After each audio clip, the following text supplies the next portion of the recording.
Relief from stress, anxiety, ADD, or other psychological conditions, including anger issues, may be as simple as sitting back, relaxing, and enjoying music or a movie. That's the promise of neurofeedback therapy, which is a way to help your brain develop new pathways based on the thoughts, actions, and emotions you have. In this episode, we'll talk with Michael P. Cohen, Director and Chief of Neurotechnology at the Center for Brain. He'll share how it works and why it could be the solution you've been looking for to manage your mental health issues. But first, this is the Fit Mess, where together we learn to develop habits that help us live beyond our mental health struggles to create happier, healthier lives. He's Zach. He lives in the future with his anxiety. He's Jeremy, and he lives in the past with his depression. And we get together once a week in the present to share the obstacles we face and how we overcome them. Zach, I'm really excited to share this episode because this is something that I have heard about. I've been told could be something that would be helpful for me, but I've never actually taken the time to understand or even look into it until we talked with our guest, Michael P. Cohen. He's the author of Neurofeedback 101, Rewiring the Brain for ADHD, Anxiety, Depression, and Beyond. Again, I've never done this. This is really new stuff for me, but you've actually done some of this. I did, and I was actually surprised when I showed up to do it. They were like, hey, pick something on Netflix to watch. I was like, whoa. That's what I do when I'm emotionally eating. Right. Really? And it was very interesting how it works. So you had all these things hooked up to your head, detecting your brain waves. And the TV, like whatever show you were watching, would like fade in and out of focus based on the pathways that were running in your head. And as it went out of focus, your brain would just kind of autocorrect to make it come into focus, and it would bring it back into focus when it noticed different patterns in your brain waves. And I was just sitting there for an hour watching a documentary. I was actually watching Heal. It was so weird because I was like, this is woo-woo. This is not working at all. But then after an hour, she took everything off and she's like, how do you feel? And I was like, I feel like I've been talking all day long. My brain felt like mush and it was really tired. And it was great that Dr. Cohen actually confirmed that that's one of the feelings that you get from it. That's the thing that's so interesting about this is that whenever I've heard of it, you picture these things being attached to your head. In my mind, without doing any research, I just kept thinking, does it like shock your head when you have the wrong thought? Like, is there some pain associated with this? But it's literally your brain just autocorrects based on the things that you're either watching, or I heard if you're doing it by listening to music, like the music will drop out and your brain will adjust so that you can then hear the music. And it helps carve out those pathways because of the neuroplasticity in our brain that, our brains are not permanently the way they are. We can change them by changing our thoughts. And this is, as you'll hear, like going to a gym for your brain. Yeah. And it really is just sitting there watching TV. There's no active thought happening at all. It's your brain is doing all the heavy lifting in the background and you just don't know it. That was the part that was confusing to me because I thought it's something where I will have to make some mental shift to adjust to whatever I'm watching, but you're literally just sitting there.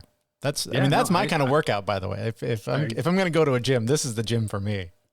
Yes. No, I actually was able to pay attention to the documentary I was watching. It was really cool. It was definitely interesting. I think I had some issues with the person that I was seeing was actually brand new to neurofeedback. And I don't think she was as well educated in the process as she needed to be. So I didn't have a great experience as a whole, but like I totally saw the difference a couple of days afterwards. I actually felt just a little bit better. I think that's something you're going to find in any medical practice though, right? Any therapist you're going to go to, you're either going to mesh with them or you're not. You're going to go to a doctor and you're either going to like them or you're not, or you're just going to be indifferent. But I think that this is another example of that. If you do go and that person is not a good fit, try someone else. Try it, I would imagine, a few times and see if you notice a difference. Like so many of the things we talk about on the show, you have to do it more than once to make sure that it's something that is going to work for your body or your brain in this case. Right. And neurofeedback is one of those things where you may only need one session in order to feel a difference, or you might need 10. It just depends on you and how your brain is wired. I did joke with the woman who helped me out. I was like, she's like, no, you won't notice anything. It's just gonna be like watching something. And I was like, I don't know. My brain is so screwy. I have a feeling I'm going to set off the smoke detector. She thought it was funny, but then she corrected me and said, no, it's not how it works. So I've done neurofeedback. Jeremy, you've never done it, but as per usual, we're not the experts here.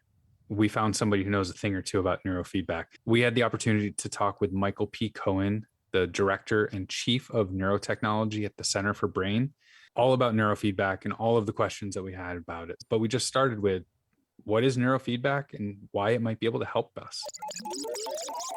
Neurofeedback, I tell people, is primarily a gym for the brain. Meaning, if I have weak arms or sore legs, or I'm weak and I go to the gym and I work out with weights, it makes you stronger, they say. And if you pump those muscles, the more you pump them, the stronger you get. If you want to strengthen circuits in your brain, you come here and we help you pump your neurons. So instead of pumping your muscles, we help people pump their neurons. And when they do that consistently over time, they strengthen those circuits. But those are things that happen as you do them over time. That's kind of a learning model. So the more you do it, the better you get at that. Now, when I say this, how do you actually do this? Because, I want to strengthen those neurons. But if I told you that over your left frontal lobe, by the way, which plays a role in mood, that I want you to increase the number of neurons firing 15 to 20 times per second to kind of lift your mood, or at least that might lift your mood, you would have a hard time doing that. So what I do is what neurofeedback people do is they put sensors over the head, and it measures what your neurons are essentially doing, your EEG. That's what an EEG tells you. My neurons are making a certain speed. And it then is connected to a computer, and you're either playing like a game or you're watching a movie. And when you're doing it right, it stays on. And so the computer is basically letting you know, okay, I'm doing it right, I'm not doing it right. I'm doing it right, I'm not doing it right. Kind of like if you're learning any game. How do you actually learn a game? Mm-hmm. You keep practicing, you don't know what the heck you're doing, but you keep practicing, and eventually you get better at it by, they say the word practice. So you literally have to practice getting your neurons to fire. But since you don't know how to do that, you need special equipment that says you're doing it, you're not doing it, you're doing it, you're not doing it. And over time, your brain learns. So is this something that we can do at home, or do we have to go work with a professional? So it's a tricky question in that most people currently who have more clinical issues have been doing it by going to clinicians' offices who are trained how to do this. And so you go to the gym and somebody puts the sensors on and helps figure out what is the best exercise for your depression, because there's more than one area of the brain that can play a role in that. And so where do I put it? And even though I said you can run at a certain speed, some people need to go a little faster, some people need to go a little slower. You have to some degree, adapt the exercise to each individual, like you would at a gym. Or like, if I'm learning math, everybody learns it a little differently. So that is why you might go to a professional, and or someone who really knows what they're doing. I mean, obviously, because you don't know what to do with your brain, what's the best exercise? Yeah. Now, has things changed since COVID? It's changing somewhat in the sense that it's not really that hard for you to have a system at home. I can dial in, somebody else can dial in, make sure you're doing it correctly, help guide you on what is the exercise. I mean, are people using coaches for working out remotely now? They do, because we're used to this. So is it possible to do that? Yes. Are there many clinicians who are supporting people at home? Because you really do have to customize the exercise. It's not always easy to do that for people who have depression and anxiety and sleep issues and ADD, because they only tell you what they tell you. So sometimes in person is very helpful. You want the best coach that you can get. So to some degree, I know this is a very long answer to your question, but yes, you can do it at home as long as you have somebody who knows what the heck they're doing to help you. With that, I want to ask more about when I go to the gym and I do a particularly hard workout. I know the next day that I worked my muscles, right? My legs are sore, my muscles hurt, and I know that they're regrowing and I'm getting stronger. When I work out my mind, or when I work out these neurons, am I going to know right away? Or is this something that needs a lot of time in the gym? What's that look like? It's actually a great question, by the way. Nobody's ever asked me that question exactly that way. The workout in your mind, I mean, if I asked you to work hard at figuring out these new math problems, are you in fact engaging your brain in a high intensity activity? You are. You're sitting there going, I got to try to figure this out. Do you feel that the next day? Many people do not. Some people will tell you their brain hurts while they're doing it, correct? Mm-hmm. So everybody's a little different.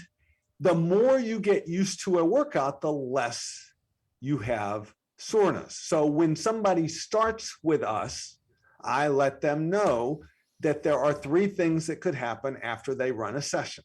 So when you're first starting to exercise, but this is a learning exercise. It's not quite as intense as a workout, but I say, you may notice something better. So if you have a sleep issue, if you have a mood issue, are you likely to notice after one session that I'm going to feel better? I think that's partly what you're saying also. And the answer is maybe yes and often no, because it is cumulative. Mm-hmm. It's kind of like more like I'm going to go and I'm going to learn how to play tennis. I've never played tennis before. And I do my first lesson. And am I actually able to play tennis at that point? Not really. It's going to take practice to get going.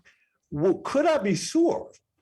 That's another question. Could I be sore from working out my brain? So if I ask you to increase the amount of activity over your left frontal lobe, because that can play a role in mood, and you do a great job of that, and you actually may even notice, okay, I feel my mood is just a little bit better. I have people who all the time will tell me that, and some people don't notice anything, by the way. Well, how will I feel tomorrow?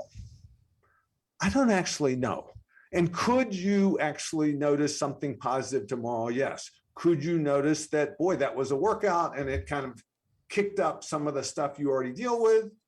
Actually, the answer is yes. So do I ever have workouts that stir things up for people? Yes. Am I stirring it up? No. Does the equipment stir it up? No. It's you exercising those circuits. So if you went to the gym and you got stirred up a little bit and somebody says, well, God, I never want to do that again, you go, no, actually, that means you're working the right circuit and you need to practice until it's stronger. Mm-hmm. So I don't want anybody to ever say, does working out your brain have no noticeable effect? It can, but it's a workout. So how long, by the way, if you're sore, does it last? A day or two? Right. Yeah. So when I tell people, okay, if it stirs anything up, how long will it last? Usually a day or two maximum. Then I'll just go away. Mm-hmm. So I love this gym analogy. Is there any application for it if I'm in the middle of a depressive or an anxious episode? Is it something that can sort of treat that acute situation? Can I put this on or have this experience and feel better immediately? Or is this really just training the brain to prevent future episodes? It is some of both.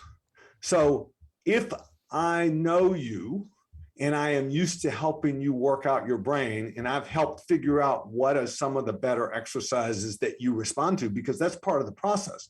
What are the kind of exercises you're going to respond to? How much training do we need to do? How much time should it be? What frequency, which is kind of like how much weight, what frequency should we target? So once we figure that out, if I have somebody who's kind of hit the skids and they need to come back in and feel better, often in 1 or 2 sessions, we can help them get back on track. But if you walked in the door and you were on the floor, I mean, you can't, you're having really bad mood issues. I have to be really cautious when I first start working out with you. I can't just hit it so hard. So it takes a little bit of time to figure out my clients and know what's the best way to do it. So it's a bit of a process. As I told you before we started recording, I've done this before. And what I always found was, for me, in the very beginning, as soon as it was done, I was tired. And that tired that you get from having to use your brain all day, like meetings or discussions or something like that, it was very tiring to me. Is that normal? Yeah. So it is common for some people and not at all for others. I have people who leave and they go, wow, I'm feeling more calm. Wow, I'm feeling more alert. Wow, I'm feeling more tired. Okay. So then we also ask questions like, are you tired, relaxed? Are you tired, sleepy? Are you tired? You better not drive in traffic because I'm going to hit somebody's car. I mean, what do we mean by tired? So, which is, by the way, if you overworked out at the gym, Yeah, you might not be in optimum place to perform at that moment. So it is really up to the individual coach, the clinician or coach, how is this person leaving? And do we need to make adjustments? And more importantly than did you leave tired, but I still want to know, are you so tired you can't think? I mean, that's very untypical, but that might be overtraining. How did you do tomorrow? How did you do the next day? So I'm less concerned with if you're tired, okay, you had a good workout. How did you do later? Because it's the cumulative process of how does my brain respond to that? You don't always know right away. So I can hear people listening to this right now and thinking, okay, you're going to hook up some wires to my head and monkey with the wiring in my brain. There must be some danger. There must be some risk I'm taking when I plug into this thing. Can you address those concerns? Okay. So I am putting sensors on your head to measure. I don't put anything in your head. I'm measuring my brain's doing this. It's not doing it. You know, I'm making more of this. I'm not. I'm making more of this or not. So all the machine does in neurofeedback, the only thing it does is telling you, am I doing more of this activity? So it's just letting me help practice. Now, if I overtrain you, is it possible to overtrain somebody? Yes. Okay. How do you keep from overtraining somebody? You ask them, how are you doing? How's it going? You know, you don't just go, here, let's do 30 minutes. At the end, go, how'd that go? I mean, that doesn't mean nobody does that. And I'm not saying that doesn't work, because there are plenty of people who are, it's just not sensitive to the training. I mean, it's like you do the training and they're like, I didn't notice anything, you know, and those are going to take longer. But we also have people who are more sensitive to, just like if you go to the gym and you do 30 minutes, you might not be able to lift your arm over your head for 4 days Right. if you do the wrong thing.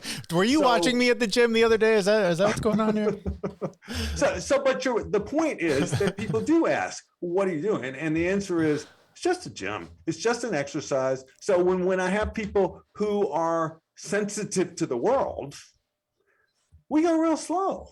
Let's do a few minutes. Let's see how you do. And then we gradually build up. So it's really individualized. But that's why I say listening matters, just no different than a gym, really. You got to get the right coach. No, I agree with that. I am interested though. What got you into this field? What made you interested in pursuing this and understanding it and educating people on it? So in 1994, my father had a very severe, extreme depressive episode. So he had that 2 or 3 times in his life before that, in which they had seen psychiatrists. They'd ended up doing both medications and then ultimately shock therapy, ECT, electroshock therapy. That brought him out. And then he was fine for 10 years, 15 years. Well, this time, he went back into this episode. They did all the things they had done before. It did not bring him out. So he was basically at this point 77. He had just retired and he was not functioning. He couldn't read a book. He couldn't watch TV. He couldn't have a conversation with you. He just obsessed constantly. And he's a very smart guy. So, you know, it's like you're going everywhere going, what do you do? And they're like, well, maybe you have to institutionalize them. Maybe, I mean, you know, it's bad. So I kept looking and tried a lot of nutritional stuff, which frankly didn't, at the time, what I knew didn't bring him out of it. Had to convince my mom. So ended up finding out about this, kind of ran into a psychiatrist and said, you should check this out. I'd never heard of it. Neurofeedback, what is that? And found the closest place that I could, which was 6 hours away from my mom and 2 hours north of where I was in Atlanta. And my mom went after I convinced her to take him 10 days in a row. And he started training. And I went up on the 6th day to kind of check in because I was working. And he turns around when I walk in, because he was literally in that center saying, Mike, how's it going? And I was like, okay, that's different. That was not happening. Mm-hmm. And so from that point on, I'm like, what is this? Mm-hmm. And I got intrigued. I literally came from high tech, very complex systems. The brain is actually, turns out, the most complex system. I'm really just a brain troubleshooter. That's all I do.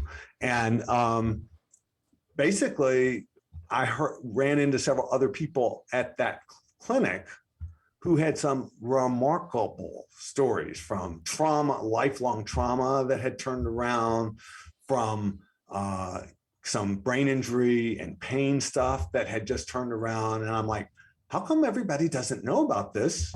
Now, you might still say, how come still everybody doesn't know about it? So at that time, it was probably 0.001% of the population. Yeah. We might even be at 1% now.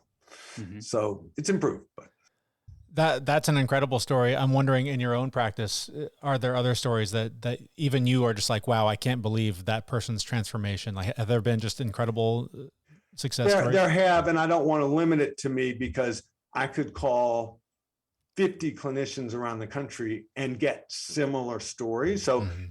the book that I wrote is called, by the way, Neurofeedback 101, How to Rewire Your Brain for ADHD, Anxiety, Sleep. But there are a number of cases. We made very great efforts to really describe real, just everyday cases. So, I mean, I had a guy that was, his wife was bringing their son. And then she says, I think my husband actually has a problem. And this guy, she brings him in.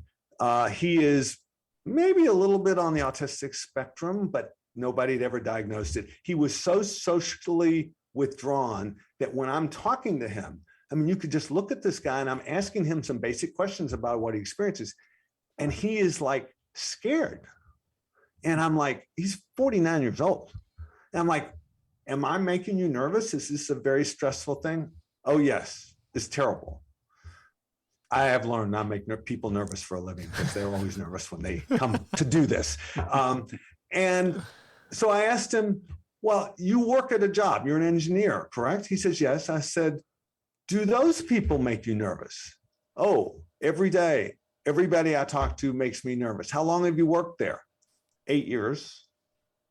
So this is a very anxious, socially withdrawn guy. So here's the end of the story. We do 15 sessions with him of neurofeedback, probably twice a week. And I have staff, so I don't always see him all the time.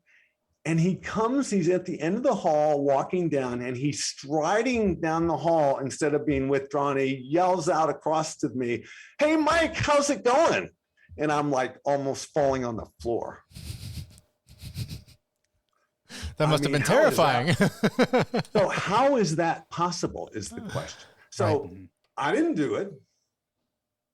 We put wires just to measure his brain activity. He exercised a part of his brain that plays a role, by the way, in social anxiety and feeling more calm. That's all he did. We didn't teach him how to be calm. We simply worked on helping him exercise the part of your brain that's supposed to do that for you. If you're not calm, how do you make yourself calm? I mean, it's really actually hard to explain. Well, I breathe and I try to get myself together, and you do all these things. But if the part of your brain that's supposed to be calm, or not let you react, to somebody saying something nasty to you, and instead of you getting upset, you just sit there calmly. How do you do that? There's parts of your brain over your temporal lobe, above your ears, that play a role in how you manage your emotions. If they don't do their job perfectly, you can freak out. You can get angry. You can get emotionally upset. You can get triggered. And you could take medications to solve that. Or you could just exercise the heck out of your temporal lobes until you get better at calming or managing how you react emotionally. How is this exercise different than meditation or breath work?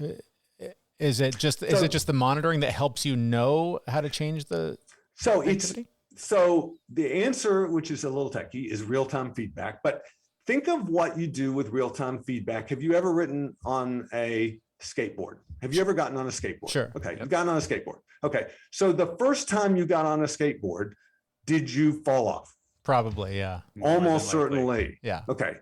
how did you learn to not, I can't ride on a skateboard. So explain to me how to balance. Okay. You could not possibly explain to me how to balance. Sure. What happens is you get feedback. I fell off. I tried again. I fell off. Oh, now I stayed on a little longer until I fell off. Your brain learns from patterns. When I get a new game, I don't have a clue how it works. I just keep practicing until I figure out the pattern. Your brain picks up patterns for a living. That's what it does.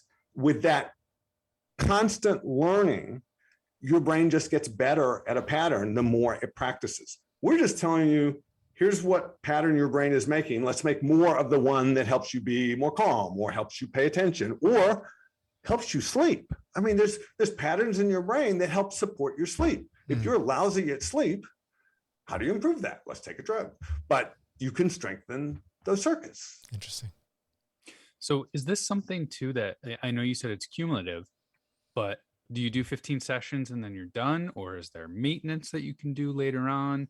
Or do you have, can those muscles get weak if they're not used later on and you need to go back for more sessions? Oh, I love your questions. It's great. So let's start with the idea that I don't know the answer to this question for any given individual. All right. How long is it going to take me to play tennis?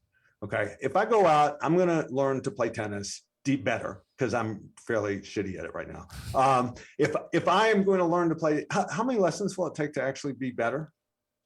Can you just give me an idea? A lot. More than one. How about eight? Eight. You think 8 times I can go out and be a lot better in 8 sessions for tennis? No? Some maybe. Okay. Some people will, yeah. And some people might take 40. Right. So, Yeah. I mean, if somebody says, how long will it take for me to not be anxious? I might ask questions like, well, is this anxiety recent, or have you been anxious for the last 15 years? Mm-hmm. So if you've got your anxiety really down, okay, I am really good at anxiety. I've been practicing this for 15 years and I am just anxious. You're going to take longer than, gee, I've been anxious recently because of COVID.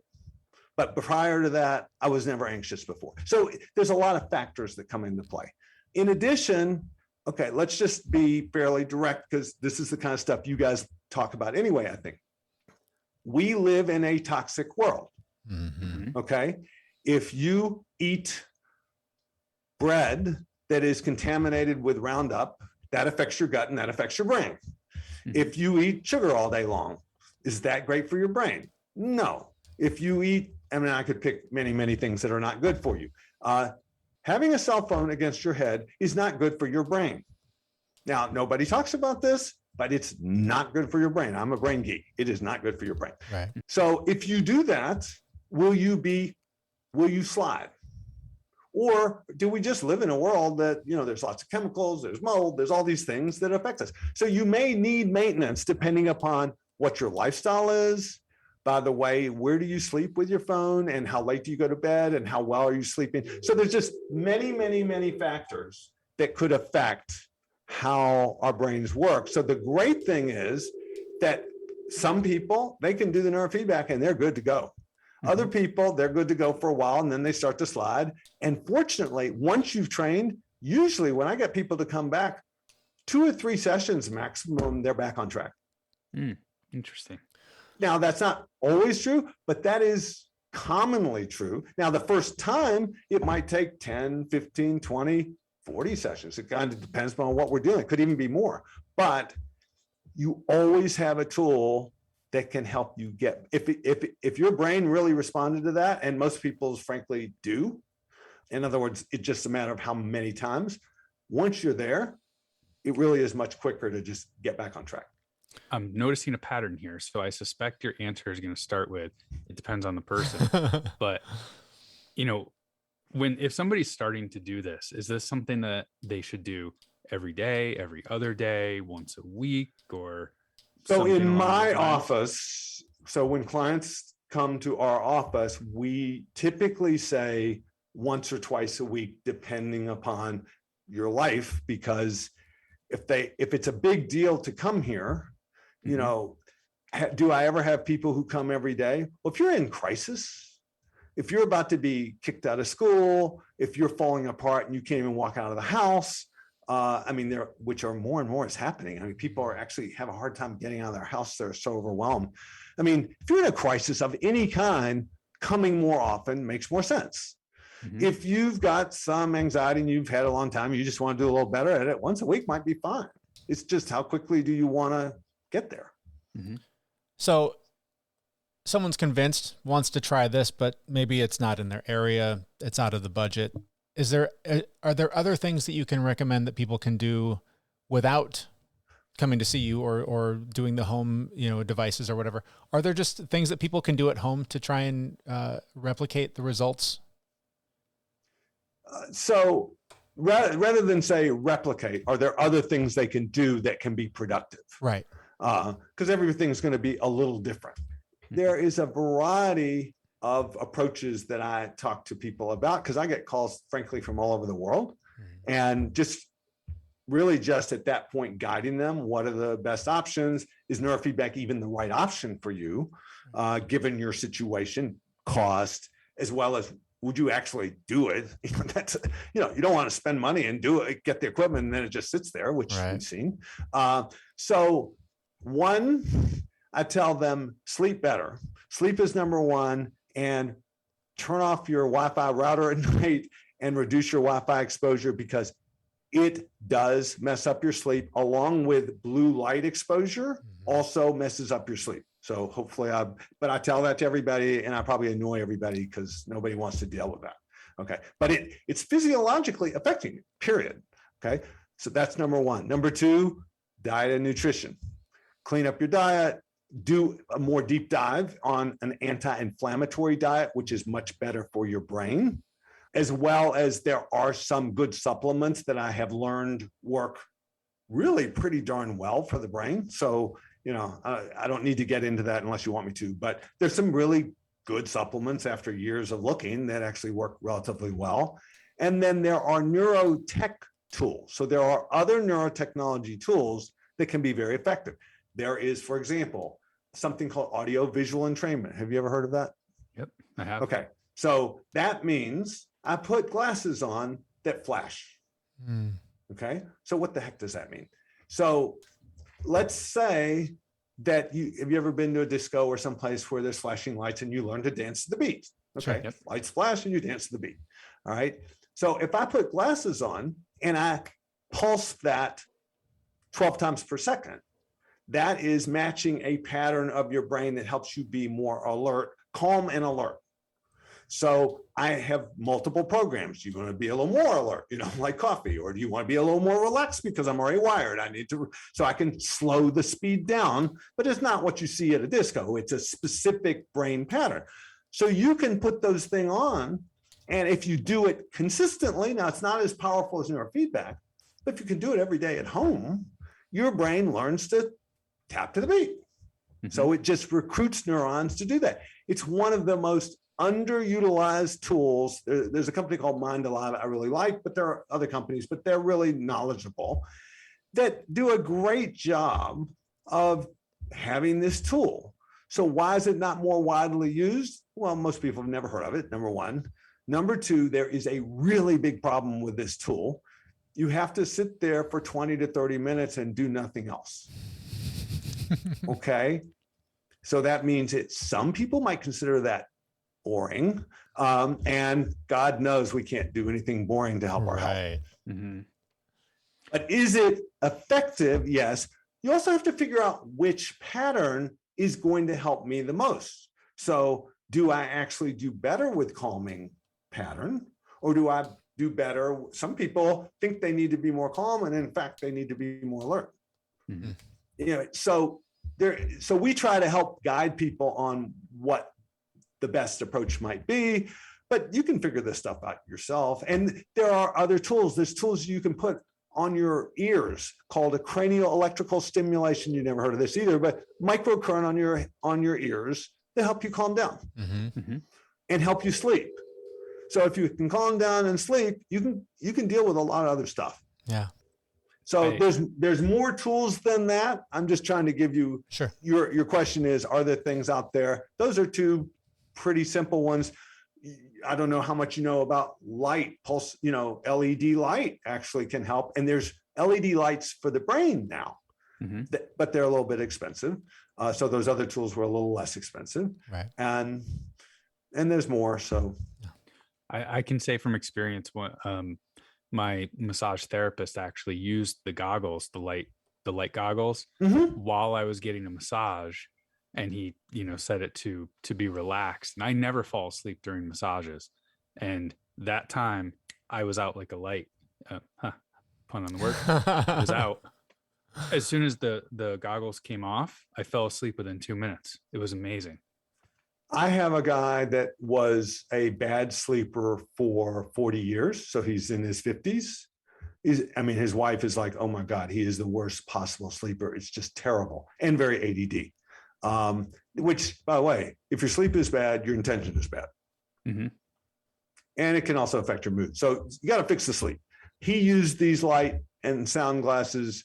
Now, his wife made sure that he used it every day for a while. And after about 30 to 40 days, he started sleeping better than he had ever slept before, like 6 to 7 hours a night, which for him was at a time, which was unheard of. However, if he had been left alone to do it, he was very ADD and he probably would not have done that. So the cumulative part of doing, which you guys probably know quite well, is getting into a habit of doing something is actually the hardest thing of all. Yeah. This is all fascinating stuff. So if someone maybe isn't in your area, I don't know if you offer this service online somehow, how does somebody even pursue starting this kind of a practice?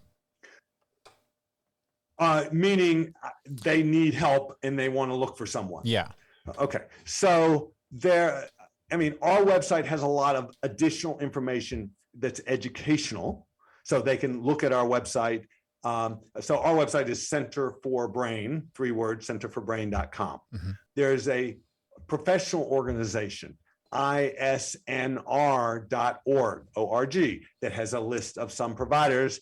Quite frankly, if you type in on Google neurofeedback and your zip code, you are likely to find some listings, but you really do need to dig in to find out how long they've been doing it. And they're, like any other, you go into a doctor or a therapist, you want to know that they're a good fit for you. So you better do some of your own checking on that. Right. I will do consultations with people remotely to try to help figure out what are their options if there's nobody around them, and try to just guide, well, what might make the most sense. Could they do neurofeedback at home? Is that even practical? Or do some of these other kinds of tools actually mean more for where they're at? But there are a variety of people really around the world, but it's a relatively small number, frankly, who do it still. So you do have to look. That was Michael P. Cohen, author of Neurofeedback 101, Rewiring the Brain for ADHD, Anxiety, Depression, and Beyond, without medication, which is something I know so many people are trying to do to deal with their mental health issues. Our thanks to him for being on the show. There is a link to it on the show notes for this episode at thefitmess.com. And while you're doing that, you can also head on over to Facebook and join the FitMess community Facebook group that we have going on. Again, it's just a really good place to take the podcast to the next level and have interactive conversations with us and other listeners. But for now, that's going to wrap it up. Thanks so much for listening to this episode. We will be back next week with a brand new episode at thefitmess.com. See you, everyone. We know this podcast is amazing and doesn't seem to lack anything, but we need a legal disclaimer. Prior to implementing anything discussed in this podcast, it is your responsibility to conduct your own research and consult your physician. You should assume that Jeremy and Zach don't know what they're talking about, and they're not liable for any physical or emotional issues that occur directly or indirectly from listening to this podcast.